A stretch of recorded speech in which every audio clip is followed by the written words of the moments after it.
Good morning बच्चों।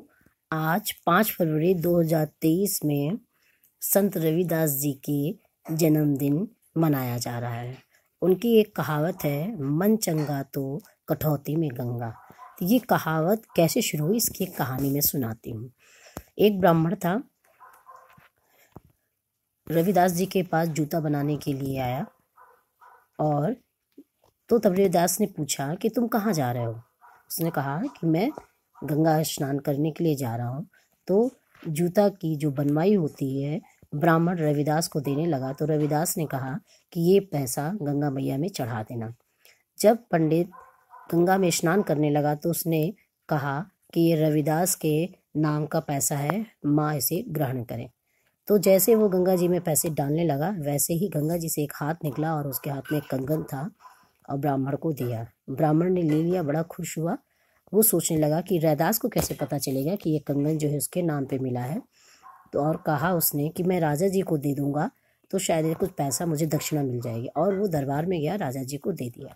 राजा ने उस कंगन को रानी को दिया।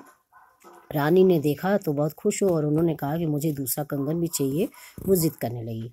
राजा ने ब्राह्मण को दरबार में बुलाया और कहा, सेम ऐसा ही कंगन मुझे दूसरा भी चाहिए।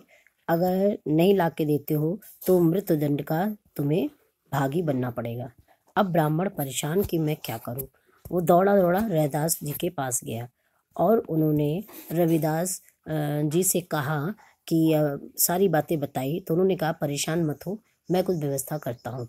जिस बर्तन में वो अपनी चमड़ी को भिगोते थे, उसी कठौती से गंगा पानी लिया और कहा, जय गंगा माँ करके जल छिड़क दिया। जैसे ही जल छिड़का वैसे ही माँ ने उनकी कठौती में कंगन दे दिया और उस कंगन को लेकर के ब्राह्मण को रैदास जी ने दे दिया। और ब्राह्मण उस कंगन को ले जा कर के राजा जी को सौंप दिया। तभी से ये कहावत बच्चों फेमस हो गई, प्रसिद्ध हो गई कि मन चंगा तो कठौती में गंगा। बच्चों, रविदास जी को लोग रैदास के नाम से भी पुकारते हैं।